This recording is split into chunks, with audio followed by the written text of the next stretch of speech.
Have you ever heard the story of Esther? Well, let me tell you. Once upon a time in ancient Persia, there was a king named Xerxes, also known as Ahasuerus. Now, this king had a problem.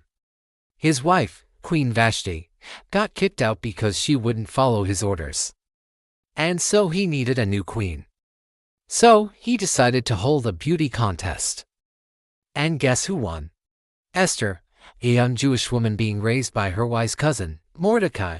She was chosen for her beauty and grace, but she kept her Jewish identity a secret, just between you and me. She was totally rocking the long flowing hair and the elegant dresses, the whole queenly vibe. But also secretly wearing her Jewish identity like a hidden gem. Meanwhile, Mordecai overheard a couple of royal jerks plotting to kill the king, so he warned Esther, who then told the king all about it, and because of her quick thinking, the plot was stopped and foiled. Good job, Esther. Now, after that, another royal dude named Haman got super pissed at Mordecai because he refused to bow down to him. Like, seriously, why wouldn't you want to bow down to such an awesome guy? Anyway, Haman wanted revenge, so he convinced the king to issue a decree to wipe out every single Jew in the empire. Yep, genocide. Not a good look for anyone.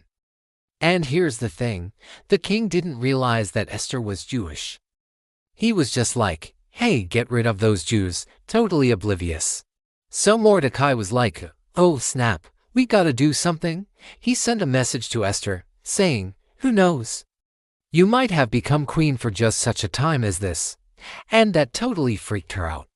Now, you see, back in those days, if you wanted to approach the king without getting invited, they might just assume you were trying to cause trouble and have you put to death. But Esther was all, I gotta do this. So she fasted and prayed, and then she went all out, dressed to the nines, and approached the king.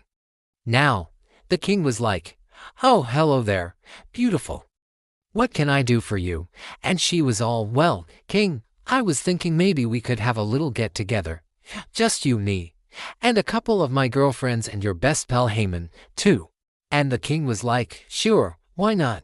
So they had this awesome banquet, but still no word on who's getting whacked. Meanwhile, Haman was feeling pretty proud of himself, thinking he totally had Mordecai pegged for his own personal gallows.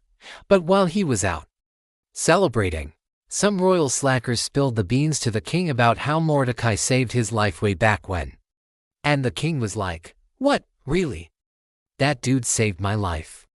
I gotta do something nice for him, and he ordered them to get Mordecai out of jail and throw a huge parade in his honor. Talk about a plot twist. Then Esther decided it was time to spill the beans. She called for another banquet and invited the king and Haman. And then she laid down the truth bomb, revealing that she was Jewish and exposing Haman's evil plot. The king was totally shocked. He couldn't believe his ears. And Haman, well, he got the royal treatment, if you know what I mean, on the same gallows he built for Mordecai. Talk about poetic justice. After that, the king issued a new decree giving the Jews permission to fight back against their attackers. And guess what? They totally kicked butt. The whole thing was an epic victory for the Jews. And to celebrate, they started this awesome holiday called Purim, which they still observe today. It's a time for feasting, fun, and giving back.